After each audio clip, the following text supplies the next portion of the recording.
Hello everyone, it is August 14th, 2020, and this is the Daily Rex podcast, and we are doing the monthly dinosaur news update. But also remember to check out the website, thedailyrex.com, for the best selection in fossils on the internet. Okay, so the past month has seen a few new things happen with dinosaurs. Let's start with probably the one that we're most aware of, and the dinosaur most people know, is Dilophosaurus. So this was an animal that was featured in the original Jurassic Park. It spit venom, it was cool looking, it was a pretty small animal in the movie. It had two large crests on its skull. And the truth is we all know this animal, but it is not very well described. So Adam Marsh, the lead author at the University of Texas, Austin, went through and reevaluated Dilophosaurus. Went through, I believe, all four skeletons that are known. And let's talk about these skeletons. These are from the Kayenta Formation. They are on Navajo Nation land. So there's not a whole lot being dug right now, or hasn't been dug in a long time. For those who don't know the area, it's very red rock, very fine sandstone, and a lot of these fossils that come out of the Kayenta Formation, which is about 185 million years old, they're pretty beat up. The preservation isn't all that great.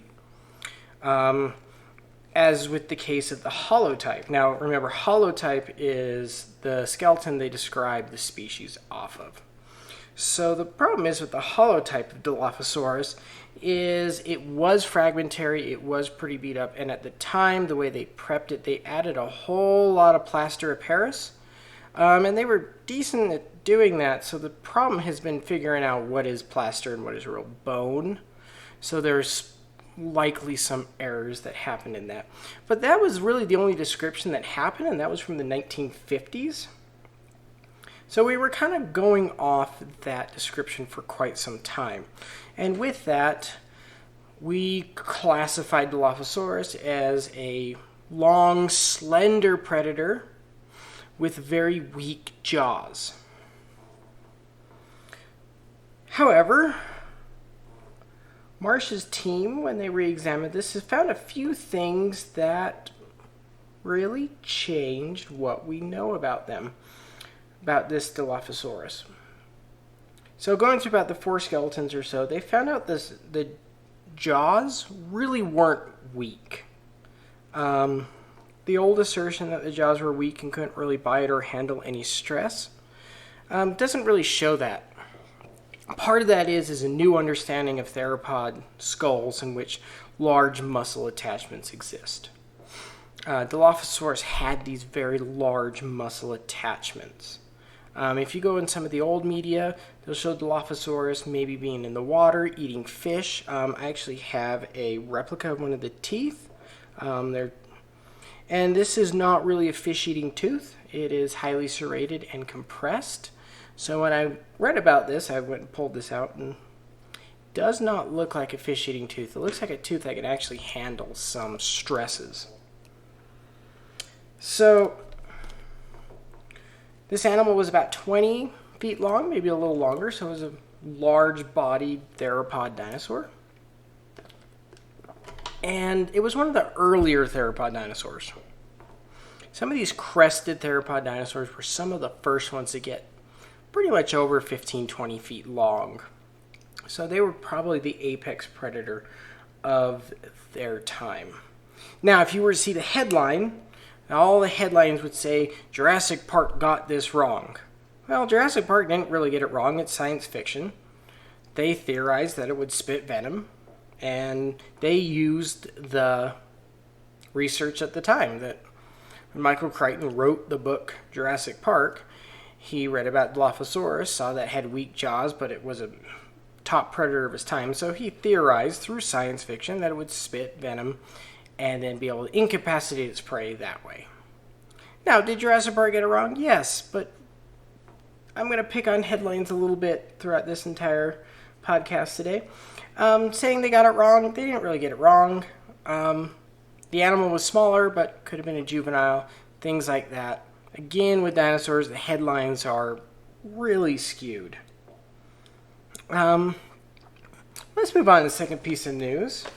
I'm going to hope I say this name right, because I'm usually pretty good at this, but Oculodentavis. This was an inanathorn, which is a type of bird during the time of dinosaurs that had teeth. So there were two different types of birds during the time of dinosaurs, those who maintained teeth and those who lost it and formed beak-like structures. So a few years ago, from Burma, or Myanmar, a piece of amber came out with a skull in it. Not a whole lot of soft tissue was there. And it was originally described as this toothed flying bird, one of these inanathorns. And almost immediately a couple people weren't really sure, because this is a really small skull. Obviously, because it's going to fit entirely in a piece of amber. So a few places have been able to get their hands on it, do some more CT scans, and look at it.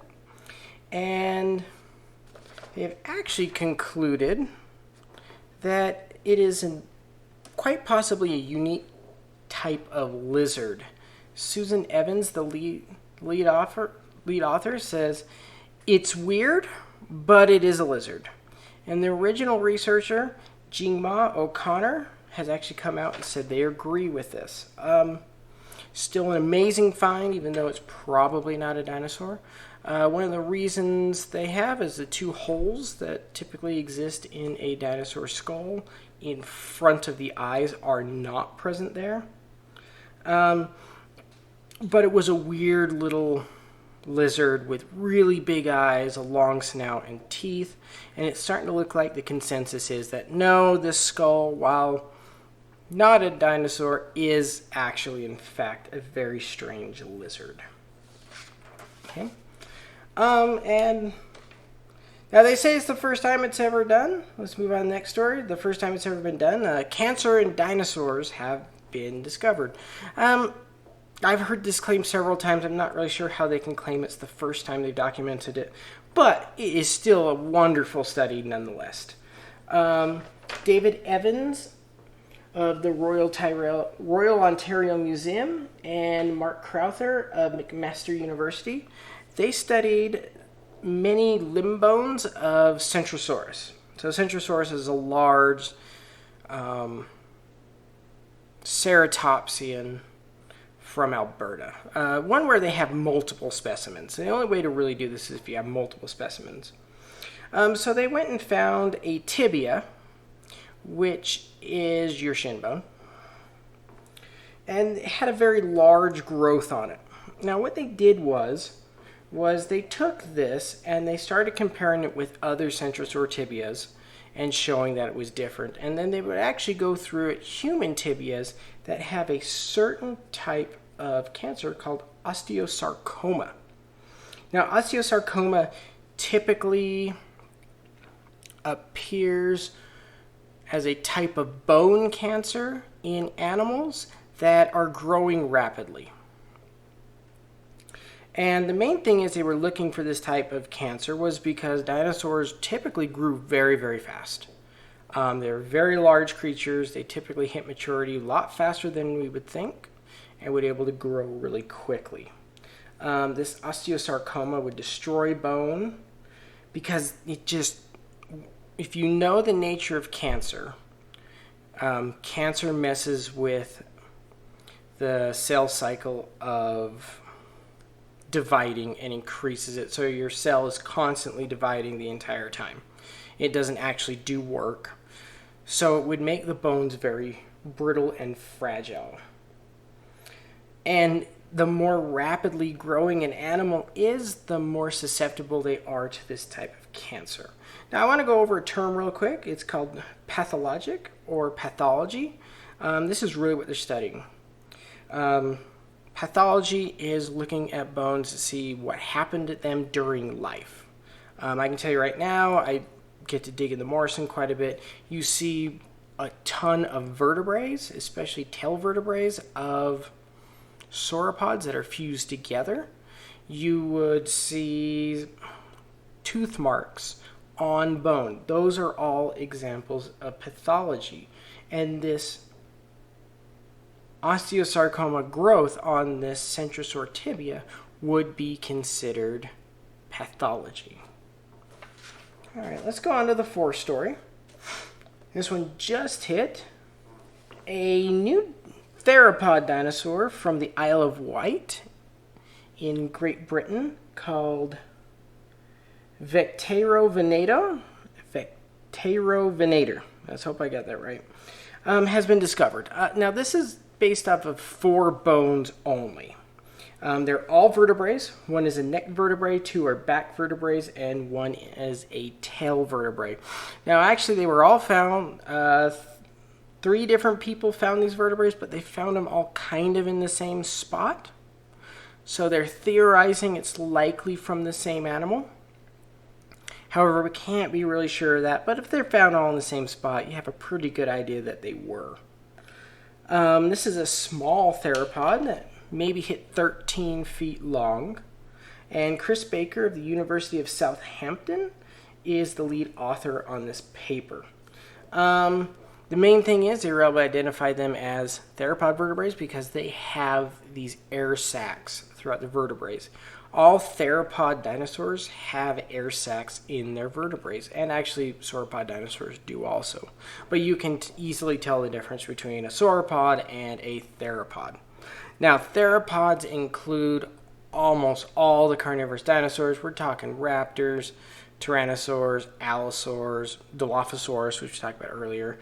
It includes all birds, even some of the small ones like Compsognathus, things like that. It's a very, very diverse group.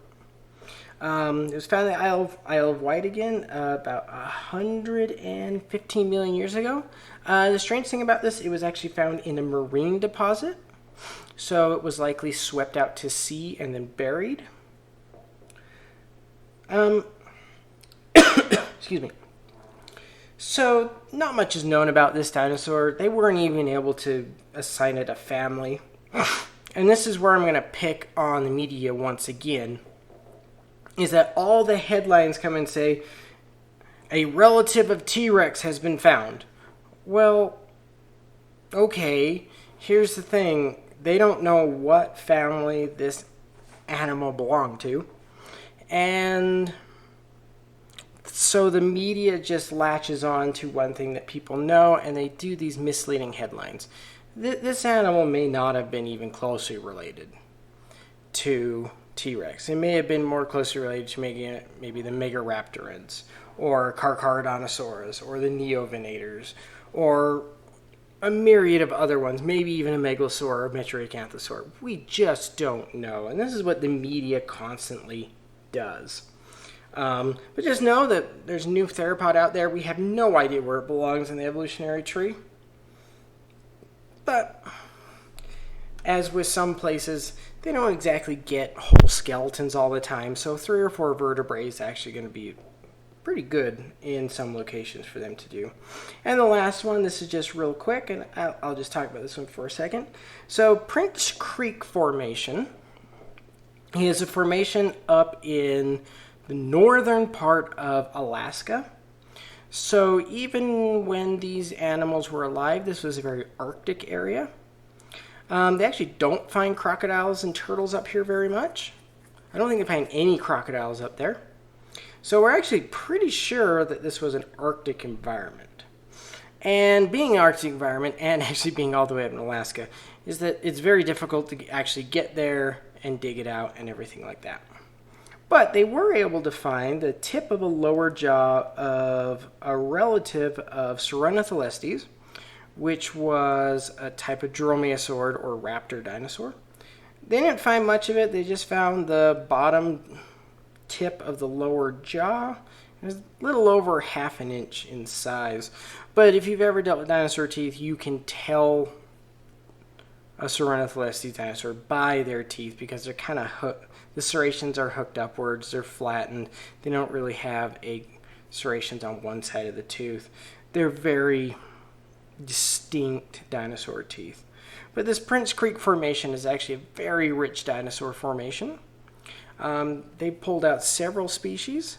They actually pulled out a troodon that was very large. We're talking at least 12 feet long, maybe even larger. And so this little piece of a jaw is just a nice way of looking at, well, we know this is here. And I want to contrast this with the one we just talked about in the Isle of Wight, the Vecterovenator, where they did it off 4 vertebrae. So they actually did not name this new raptor dinosaur Prince Creek Formation because of these scant things. So we see this kind of dynamic in academia and paleontology where some are willing to name things off small materials, some are not willing to name it. But I would hope that there is more stuff coming out of that Prince Creek Formation because then we can get a better idea of these Arctic dinosaurs because they probably lived in a place that got snow and had winter and had long periods in which they didn't get sunrise. Well, that's the monthly update from thedailyrex.com. Join us in a few weeks as I hope to have another interview up, and in another month I will put up another monthly update. But in the meantime, go to thedailyrex.com, find that dinosaur fossil that you find so amazing, and be able to show everyone and show your love of dinosaurs. All right, until next time.